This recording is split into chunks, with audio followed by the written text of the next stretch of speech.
Ladies and gentlemen, welcome back. This is a fresh, brand new feeling for me to be able to say once again, welcome back to the semi-regular Mod Zoo weekly-ish hangouts brought to you by MNPC Tech for my first time on Bill Owen's MNPC Tech channel.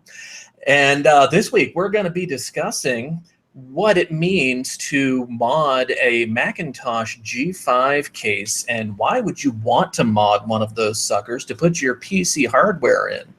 And a lot of people kind of wonder, why would you ever want to put Windows-based hardware or Microsoft-based hardware in a Macintosh case? But I think that question kind of answers itself, because we're anarchists here. We don't care about warranty. We don't care about, keeping things pure. We want to have the change. And in all honesty, too, it's just a pretty sick-looking case. With us, we've got Bill Owen, as usual. Hey, everybody. How you doing?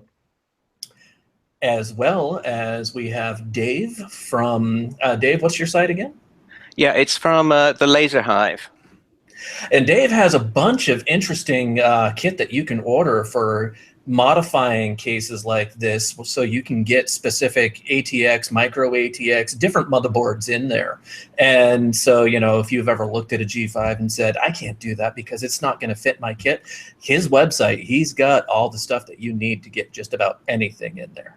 And following up around, we've got Doogie Rick, who has been doing videos for a long time, and he's got a great little video series of over 200 hours of polishing a G5 case yourself.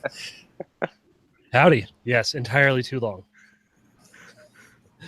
And no, I'm not serious. It's not like 200 hours straight of him sitting there polishing on a case. But yeah, one big long video. He didn't sleep for almost a year. It was amazing. But the finished product, it is disgustingly awesome. It's one of those things where the aluminum, it's very tricky to get a nice mirror polish on that, because aluminum is a soft metal. But he put the love and care into that, and believe me when I say it's a mirror finish, it really is. Like, you can see there's a couple of shots that he put out where you can see the blades of grass being perfectly reflected and no loss of detail. It is amazing. Okay, let me ask you this. First off, why would anybody want to mod an Apple G5 case to make it ATX friendly for putting a PC in? Why? Would you like me to try and chip in there, Bill? Go ahead. Okay. I think a lot of people really love the Apple G5 cases because they're just so kind of iconic, and they're just like no kit that you can buy off the shelf. You just you cannot buy a kit like a case like the G5.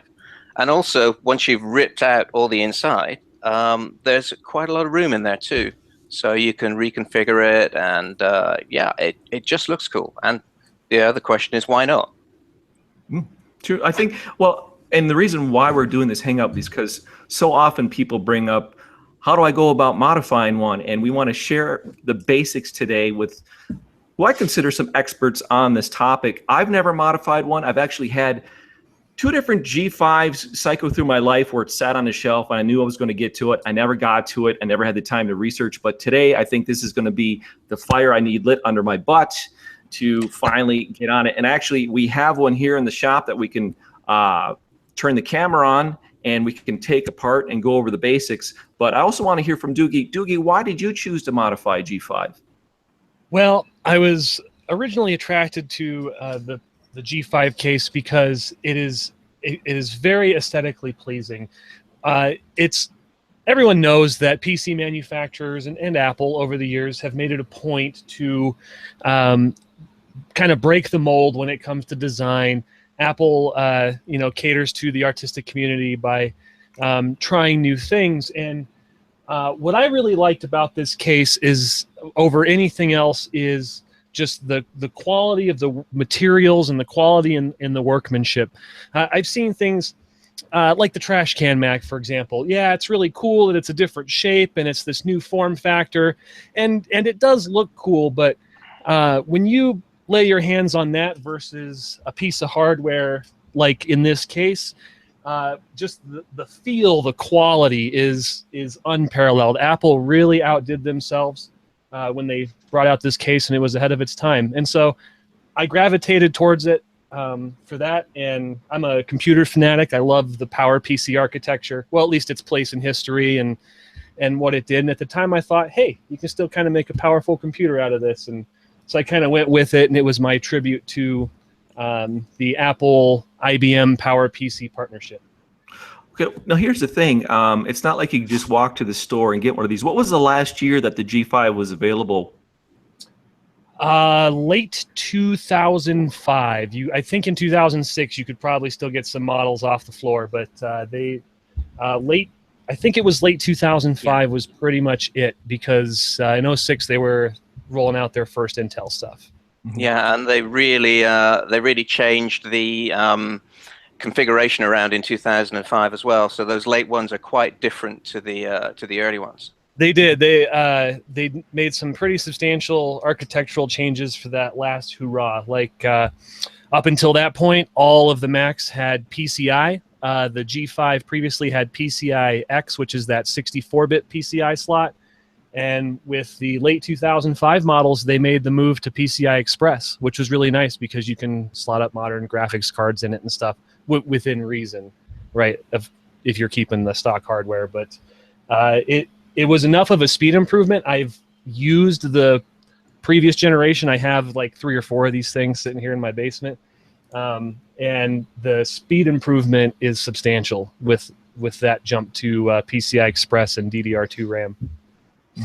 Now, I've always, there's been some electronic surplus stores that occasionally would get a G5 in, but they would always ask a lot of money for them. So most people go to eBay here in the States to find them. And Droug and I were just taking a peek on eBay today, and just on the first listing under Apple G5, there's actually complete systems. Look at this one here, guys. Buy it now for $49.98 plus $37 shipping.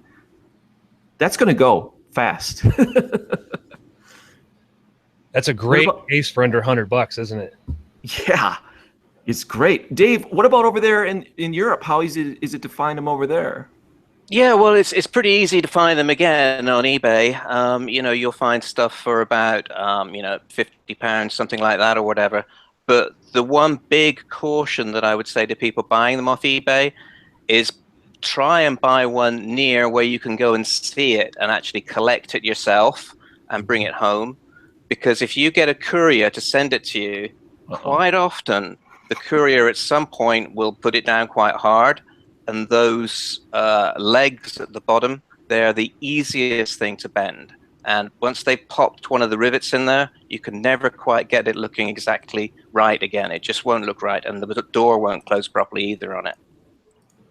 So you're really banking on somebody packing it properly. Luckily, the one that I got here in the shop, which I got from Droug, our producer, he spotted it at work. It was being retired, right, Droug? Yep. Our media guy, the photographer, handed it to me, said he was cleaning out his garage. And yeah, I thought of Bill immediately. Oh, thank you, sir. Like I said, I had 2 others cycle through, and I always wanted to do a mod with it. But luckily, Droug was watching out for me. And so I've got it in the shop. And what we can do is kind of do a tour of it, because I'm not even sure what exactly generation or it's from. So let's take a closer look at it, and I'll bring it up on camera here.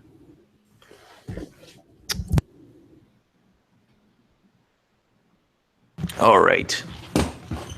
So this one actually is in really good shape, considering, huh, Droug? Yeah, that was at the our state government.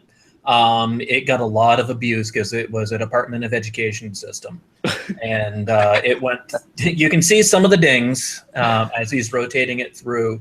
It was actually, from what I can tell, it was used as a display model that students would use, and so there's some scuff marks. There's a couple of kick marks that I noticed, and it was then purchased by the company photographer at state surplus sale for a couple $100 because it still had a lot of life left in it as far as a storage system and photo manipulation. And he gave it to me after it had run here for a good 3 to 4 years.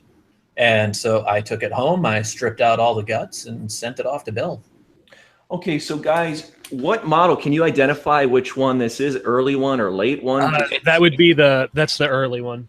Yeah, it's certainly not the late 2005, because you can always, I've got one of those here actually that I can bring up the rear of it so you can see the difference. I'll just put my camera on that one. And if you can see that, you can see it's got this great big slot down the side, just here. Oh, And that there was for, I believe, some antennae and stuff. Yeah, the And wireless also, antenna, yep. yeah, exactly. And also the board inside there for the audio and the front USB is different on those. So they're actually the harder ones to modify, the late ones. Oh, well, that's great. I got the harder one, Droug.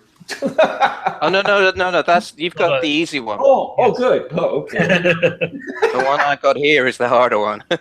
Now, for those of you, this is the brilliance, but I love this part. This is the latch. Yeah, that's right, to unlock it. This thing is just brilliant, this latch.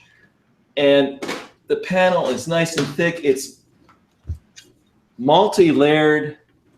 How many pieces are, like, is there 2 pieces to this? Yes. Yeah, that's the inner bracket and then the door, yeah. Yeah, Which I really like, because once you cut the center of that out for a window, being you have that stuff on the back, it really maintains rigidity. Yeah, it's tremendous. That's for Still sure. feels solid, yeah. Oh, love it. Yeah, if you take a look at this one, this has had exactly that kind of done to it. So it's had exactly that middle piece taken out, and it's really just nice and rigid there. It's not lost anything. You gotta give me a moment, Dave, to switch to your camera, because. Oh, I'm sorry, Bill. Apologies. Yeah, no worries. No worries. Hold on. All right, so there's a difference then. Well, he cut out the Yeah, I'm thing, just showing you so how he to- rotates it. The inside of the thing. If Yeah. you've cut it out to make a window, you've got all of that kind of rigidity still there from the frame, but you can make a nice big window. And that frame itself acts as an inner bezel too. You can just mount the window directly into that. Yeah.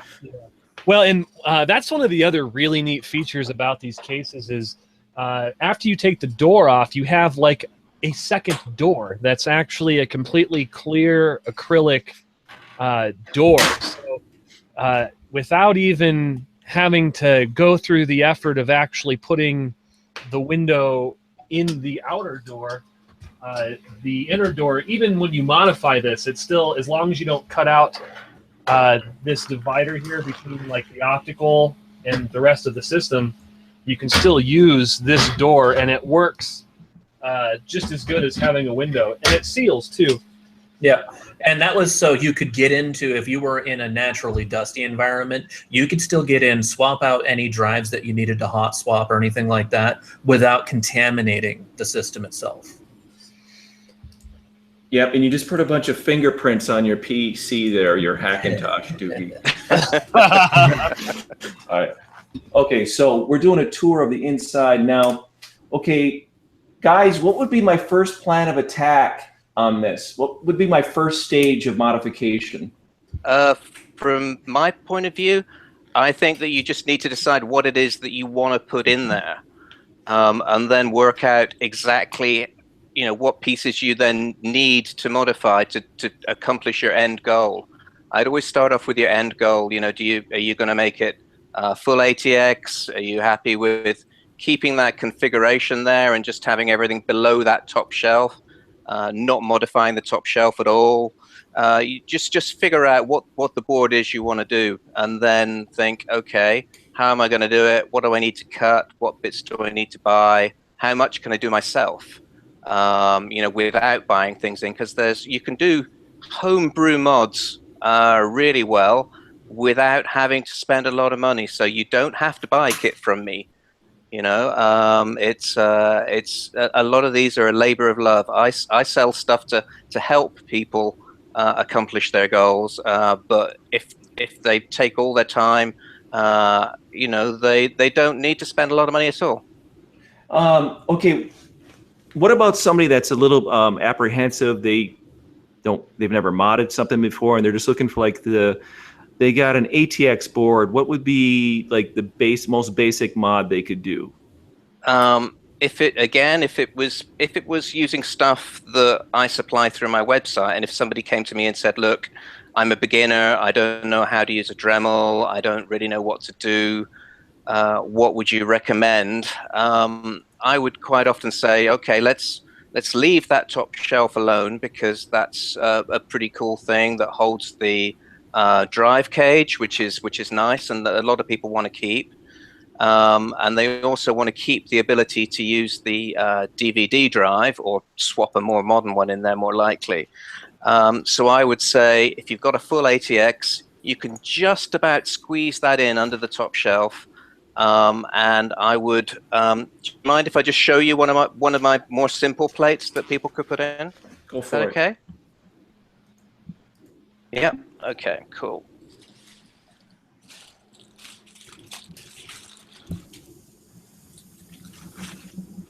Just unwrapping a whole load of stuff here. By the way, everybody, Dave's site is laserhive.com. You can check it out while we're doing the hangout. Cool. And also, let us know in the chat if you already have a G5 mod, what modifications have you made, or are you thinking about doing one? Okay, cool. Thanks, Bill. This is a plate that I do for what I call a low 120 ADX. The low means it all fits below that top shelf, so you squeeze absolutely everything in.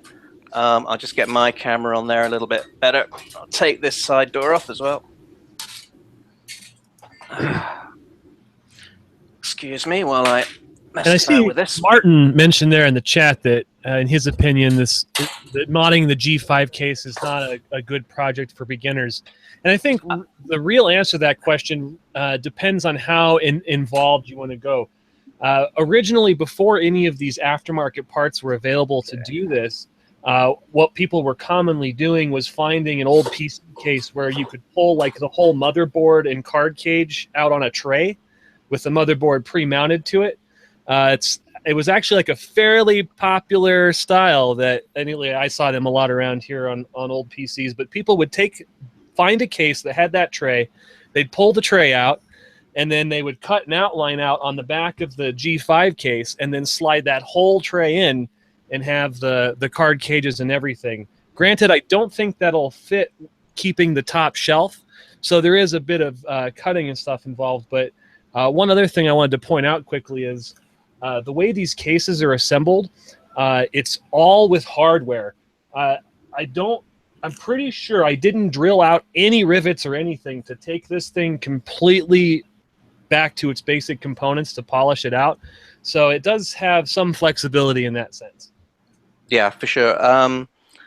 What I was going to say about this kind of backplate conversion is I try and make it as simple as possible. So all of the holes that are on the backplate actually align with different holes that are already out there on the grid. So somebody who's a novice with dremeling, they can cut out really rough holes, but their cuts will be covered by the new backplate, and they secure it using the original holes. So that's kind of that's the easiest way, I think, to fit an ATX board in there. And as for taking an existing computer and cutting the stuff out of it, that's exactly how I started on my own modding. Was I took, I think Leanne Lee, they make quite a lot of bits and pieces, and I took one of their PCI brackets and motherboard trays, and I fitted that into a G5 myself. I'll just screen share what was my first mod on that. Let's see if I can put that one up there. So this one here. Oh my! Did you? And cut? yeah, so this I went in really hardcore on my first one because I decided that I wanted two 120 fans at the back, which absolutely don't fit. So what I had to do at the bottom of my case was I had to take off the curve at the bottom, and then basically remodel the whole bottom part of the case to get that in. But it did turn out quite well in the end. Mm-hmm. But after I did it, I thought never again would I actually go through all of that pain and heartache to make what is essentially a kind of a flush mount mod, where you meld everything into one another and you repaint it, because it's just a lot of hours. And at that point, I started thinking there really must be an easier way for somebody who just wants to put their new motherboard into a G5 case to do it. So I had a chat with the guy who cut my plates for me after he made that I made the initial design and sent that to him, which he actually scaled wrong. So when he got the first one back from him to plug into there, it was actually probably about 1.5 times the size of the G5. So I had to explain to him, I think you got something wrong there, and he redid it, and we got it right. So he now supplies plates for me to get these parts in there. And I also played about a lot. So I did in this one. If you look at that picture there on the bottom part of the G5, you'll see that there's actually a shelf there, and the original power supply is underneath. Sorry, and an ATX power supply is fitted in there underneath, with fans blowing through to kind of make it look kind of like an original G5, but not really, so that you don't see a great big power supply in there. So that's the original shelf in the bottom there? Yeah, exactly. So, and then I decided that I wanted to have a hot swap disk drive caddy. So I made one out of a couple of those fan spacers that you can use to align air coming in through your PC. So I had one of those on either side with some bits of aluminum to fit it up, and I just wanted the whole kitchen sink in there, I think, really. That's beautiful. But, so eventually, that's kind of how it ended up. Mm-hmm. And from there, I decided, okay, let's just try and make it easy for people. Yeah, so, I love that. You're the best type of artisan to cater to this hobby when you've gone through all the initiation process of doing the hard work on your own, right? If there's a mistake, I've probably made it. Yeah. Right. Exactly. Yeah, that's great, man. Have you done a newer build since then, like a liquid cooled build? Yeah, I've done loads and loads of different builds, but I'm always doing customer builds now, so it's quite difficult to find you kind of one of my own, I would say, to be able to put up there. I'll just have a quick flick through while you talk among yourselves. Sure. And I know that Martin, when you posted on your fan page for Laser Hive, right away Martin had responded with pictures of his liquid-cooled G5. Yeah, absolutely. And here's the thing. It's not like it was really a fad. I still see people modifying these. It's probably one of the most popular cases to convert to ATX and just do case mods with. You just do a Google search and there's just tons of them. And not even just for computers either. I'm looking right now. There is a guy by the name of Klaus Geiger who converted some into some furniture. That looks really neat. Oh, yeah. I love that bench. Yeah, you can get desks. Yeah, absolutely. I got to look this up now. Yes, the G5 bench. It's beautiful, actually. Brilliant. Well, it just goes to show that Johnny Ives' designs are universal. Well, and also it's all aluminum, so you can leave it outside, not worry about it rusting. Right? Yeah, it's anodized. Even as a bench, the look is timeless. Oops, I'm trying to get back out of this screen share now. How do I do that? Go to the top. It should say. Okay. Yep. Got it. Yep. Cool. Is there a particular customer build, Dave, that you know the customers shared it online where we can maybe take a look at his project log, like one that's really impressive to share for everybody? Yeah, I should have thought of this in advance, shouldn't I, really? No worries. Okay. I mean, there's a guy that I'm working with at the moment. I've just done some more bits for him. He keeps coming back and saying, "Can you do this? Can you do that?" He's called Hervé, and he's put some pictures on my on my Facebook page. So I'll just Okay. try and pick that one up for you. By the way, now when I shared that eBay listing, I'm actually half tempted myself. I'm sure somebody's going to pick it up though after they see this for that price. Is when I had gotten the first G5, it was actually a complete system I got from somebody that gave it to me, and I ended up cannibalizing it and selling all the components on eBay. Everything went on eBay.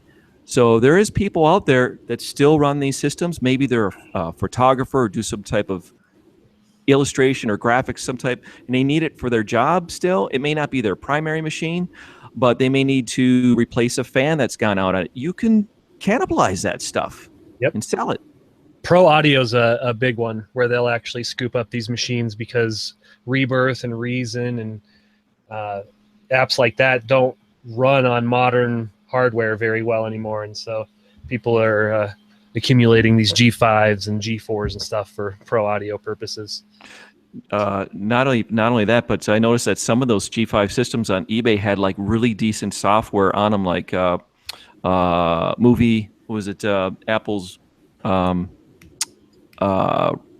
Movie Cut or whatever, the expensive Final Cut Pro, yeah.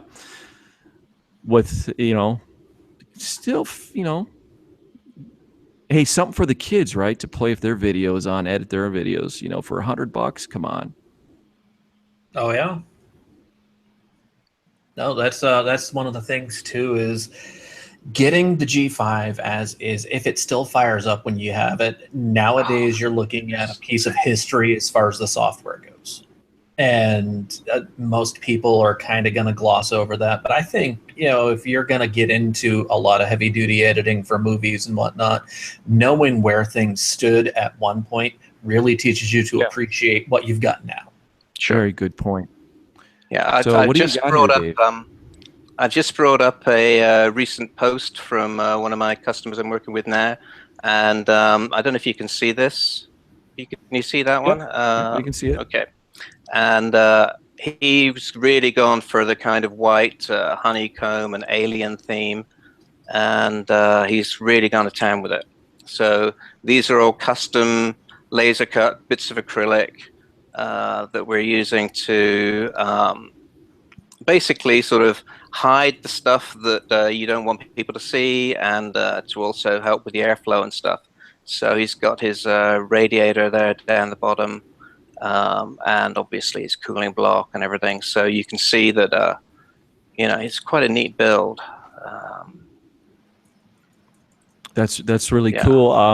On the Mod-Zoo, we do have a community forum where you can share your G5 project if you want. And I do recall, if we get time, we could probably pull up one of the work logs. There's at least 2 or 3 epic G5 conversion builds on the Mod-Zoo forums. Just go to the modzoo.com community forums, and it's free to sign up. Okay, let me ask you this, guys. Tools, like if you're going to approach getting one of Dave's conversion ATX backplates, what type of tools are we looking at? Basic Dremel, really. You need to have, I would say, like a Dremel 3000 or 4000, preferably, and have one with a flexi shaft. And make sure that you get reinforced cutting wheels, because those ordinary ones that you can get in packs of 50 or stuff, they will just shatter straight away. Wouldn't you guys say that over there? They're shite. They are shite, absolutely. So get the reinforced ones with the kind of speed click thing.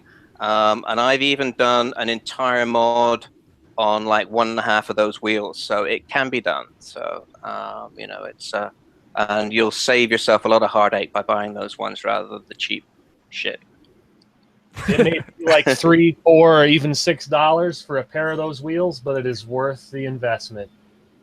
Yeah, absolutely. It for your mental health as well. It's definitely worth the investment. Yeah, and please wear safety glasses because they kick out some major shrapnel.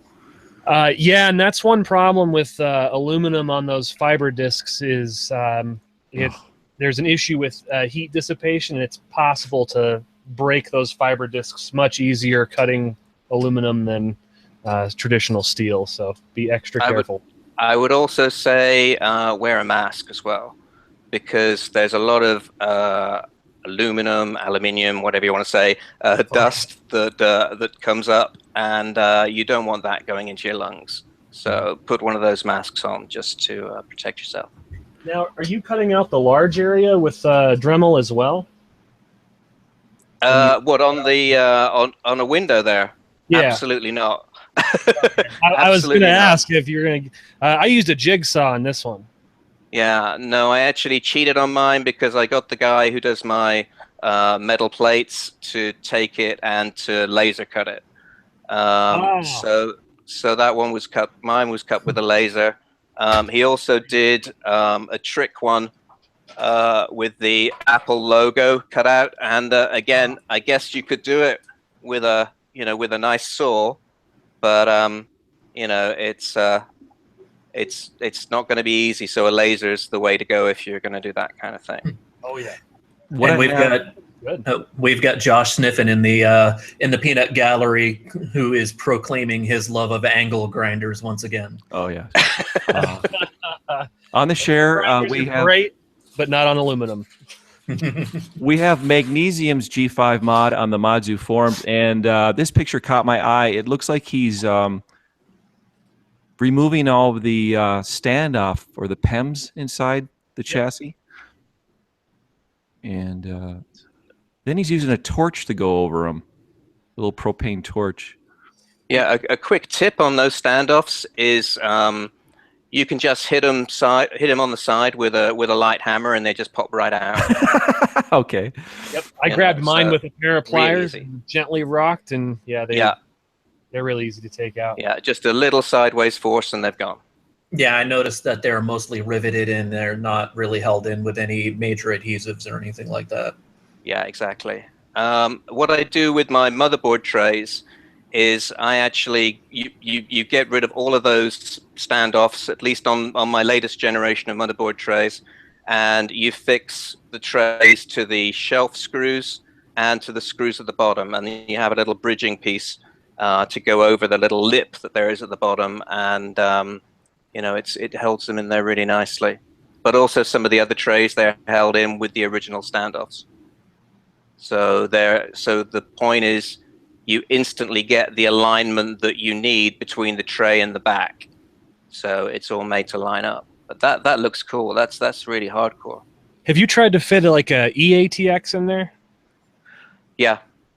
Will it take anything bigger than ATX? It will take EATX, yeah. Okay. Dual But Xeon? you've got to bear in mind, if you've got the EATX in there, then what else do you want to put in with it? So you cut down, your room that's left SSD. to put the rest of your hardware in. Okay. I think a couple of you might have seen my Sun Ultra 20 build I just did. I seriously, I stared at this case for like 2 hours. And I was like, oh, dual 1366 motherboard, G5 case. And then I picked that. But Has anyone joined two G5s together for one build that you know of? What, front to back? No, just side by side, kind of a quasi cube tower. Yeah. No, I can see hinging them together in the middle. And... Yeah. More space, baby. I've seen ones that have been cut down to kind of make them a bit more the size of close to a cube kind of size, but by cutting it down. But I'd never seen them extended. I'm going to zoom to the final, because he documented every single stage. So he went with painting the exterior a different color. And you got some stuff from Nils. Yeah, let's see here if we got the final results. You just did a single 120, which is all you really need. You got positive pressure, 2 in the front, 1 in the back. Yeah. It's very clean. Yeah, I love it. Sure. Kind of odd what he did with the heat sink though on it. That's a bit odd. Well, I guess it's kind of themed, but then you've got those Noctua fans with those kind of chocolate blades with it. It's What do you think of those? Do you like those, Dave? I like the quality of them, and I like the silence. I don't like the price, and I don't like the color. Thank you. That's cool. This Mac G5 bench, it's in the work log section. Oh, this is Argus in Turkey. This is an epic G5 build. Have you ever seen this one, guys? I have not. Oh, I've not seen that one. Yeah, it's... Wow. Yeah, each one of those is a standalone radiator that he's connected together in sequence. Oh, they're the passive aluminum, whatchamacallit, heat dissipators. Yeah. Yeah. Which you would use like on your, your oil or brake line in a car, like a Mini. Oh, like a laminar flow type thing. Yeah. Mm-hmm. Okay. Passive. Yeah, I believe Argus has a full machine or fabrication shop over there in Turkey too. Oh, and for those of you considering doing a G5 mod, if you're not all about removing that shelf or doing too much beyond getting a tray and putting it in, but you want more than 2 hard drives, there are options. One of the things that I acquired, this is actually a upgrade for the G5. It allows you to add 3.5-inch hard drives right up against the front of the case. And it looks like there's ample room in there that you could actually still squeeze your standard ATX motherboard in front of there. You can still find these around. It's made by New World, I think. I have the box somewhere. New World Order? New World Order. That's kind of cool. Newer Tech or something like that. I can't. Where's that box? That's neat. I haven't had a chance to peek in our chat. Any other questions or comments in there, Droug? Mostly a lot of good peanut gallery back and forth. Nice. Let's see here.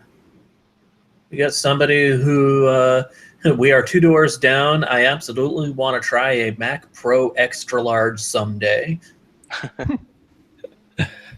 And I gotta say, I do like the idea of mounting 2 of them side by side, hinged in the middle, because I That's such a good idea.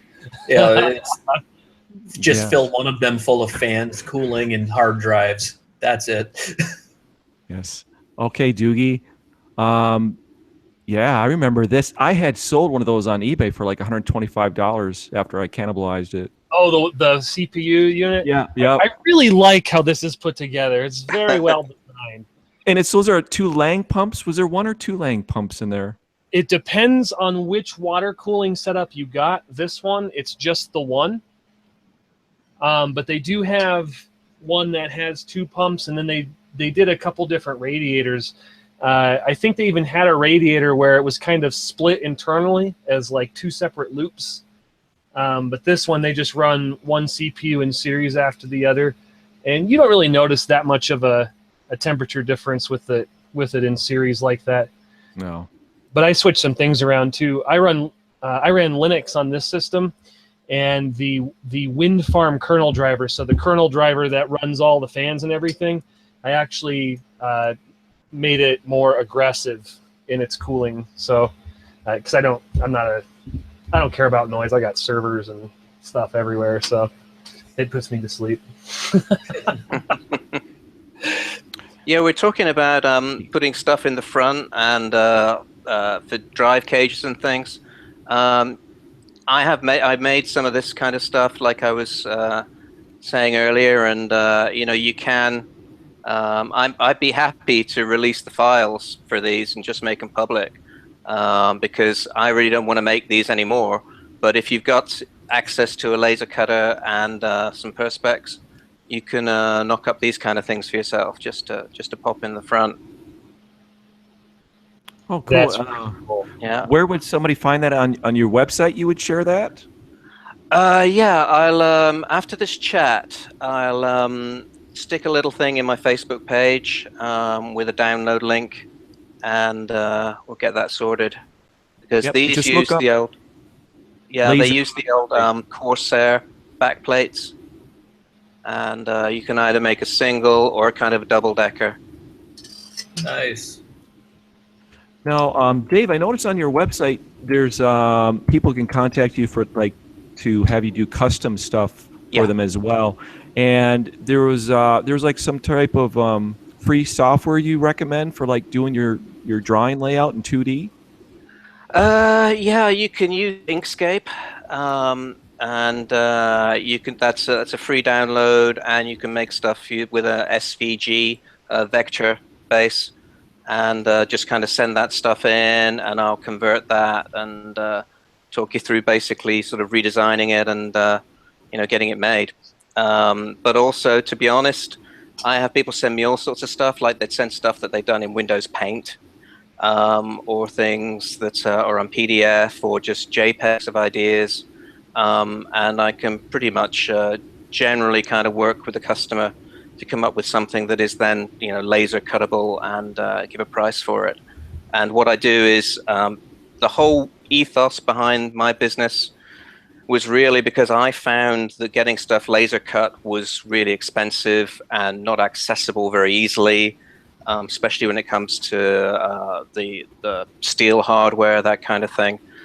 And I thought that was wrong. I thought there shouldn't be a minimum order quantity where you get charged through the nose for. So in all of the consultation stuff, I don't make any charge for anything like that. And then I will give somebody an honest, upfront quote on exactly what something will charge to get it be cut. And I try to make those charges in line with the kind of costs that I also make for my kits as well, the kind of charge I make for my kits. Oh, so you're getting a custom piece that is almost at a mass-produced cost. I mean, obviously, things are made in small runs, and you can't make them very cheaply, as you'll know. But I try to keep those costs as low as I possibly can, and I get a lot of repeat business from that too, so which is cool.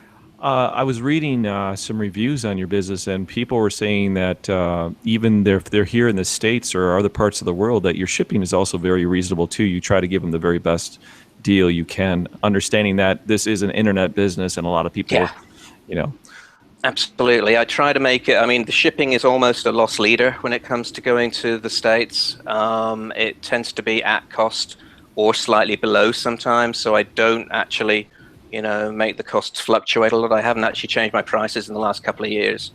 So, I want to keep my business working. So, and also what's good for you guys is that the pound is in real deep shit at the moment. So anybody outside the UK tends to get a bit of a better deal on things. So that's good. While I recalling it, I want to share Doogie's G5. I'm going to bring up the video so everyone can see what we're referring to. And Doogie, what did you say? How many hours? Was like 100 hours? You all hand polished. Yeah, only one of the steps was done using equipment, and that was the key to getting the mirror finish, was the hand sanding, and sanding and sanding and more sanding. But yeah, to get the case ready to be assembled, it was between 150 and 200 hours, and then it was another 20, maybe 30 hours just in the final detail work. The purple painted panels you see, that's actually automotive paint. That is Ford Ranger Sapphire Metallic Pearl. It was like a special edition Ford Ranger color in '97, I think it was.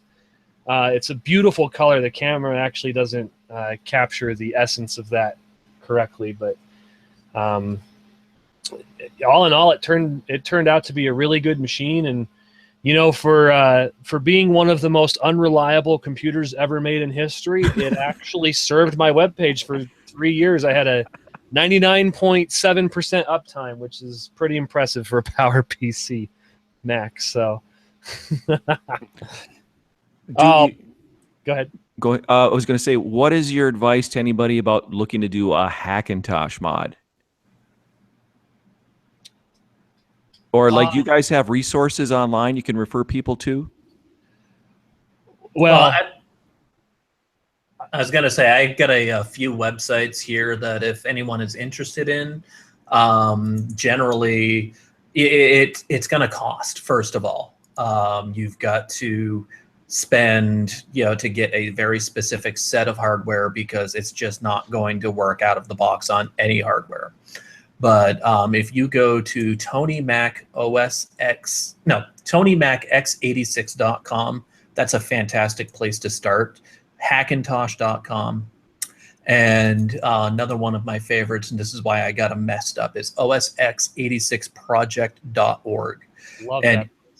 Yeah, all three of those sites, they've got listings of hardware that they recommend for this and all of that stuff. Now, the hinkiness is that you're going to break copyright, you're going to be hacking, DMCA, you're going to be violating DMCA throughout the whole thing, and you're going to be going against terms of service. Mac and Apple does not want you doing this ever. And on top of that, they say that they won't throw a fit if you have purchased a license to own the software, which basically in Apple speak says buy a $2,000 computer and we're not going to say anything. And that's the only way you can buy the software outright. Right. You used to be able to actually purchase OS X. When this very first became prevalent, I had an HP laptop, and I was like, I edit videos, I want to run something else. And I actually went to the store and paid the $139 for OS X Panther, I think it was at the time. And that was my way of saying, you know what? I was like, you know what? You made a good piece of software.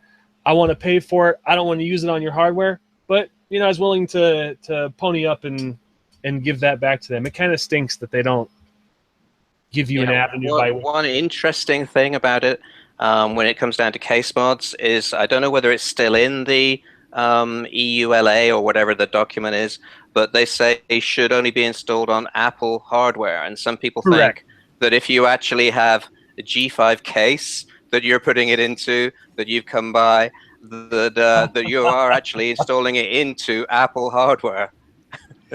Yeah, well, I wonder what the legal definition of hardware is for Apple there. I think I'm not sure it's been thoroughly tested in the courts, and I don't want to be the one to do that.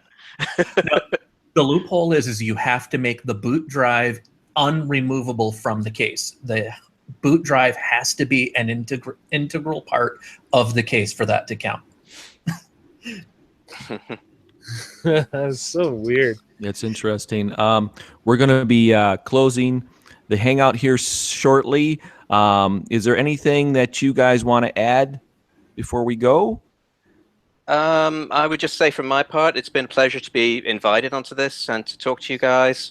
And if anybody wants to have a look at my products, just go over to thelaserhive.com and they can see everything I've got there. But I've really been happy to take part in this. Thanks, Bill. You bet. Doogie? Yeah, if you're out there and you're considering picking up one of these cases for yourself, I say go for it. Yes. Even if you're a novice at it, absolutely go for it. It was so satisfying getting through this and seeing it done and enjoying the aesthetic and making and sharing the video. It was awesome. And yeah, as far as the sanding goes, never again. Never again.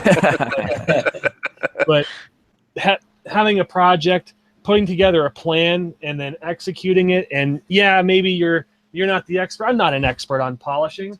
I had to sand my arms off to figure that out. But once you come out the other side, you'll be happy. You'll have a lot more knowledge and experience than you set out, or than when you set out to do it. And so that's my advice. Go for it. And, it's always great. I get a lot of people, father and son projects.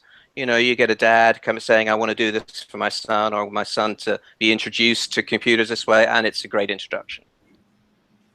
Doogie, where can people follow you? You can find me on YouTube if you search DoogieLabs, DOOGIE, Labs, LABS, all one word. That usually gets my videos. My YouTube channel is Doogie Rick, and you can hit my website, DoogieLabs.com, where I do my best to put my projects on there and keep things organized. And you can find all of my links to my media channels and stuff and all the car goodies and all that on there.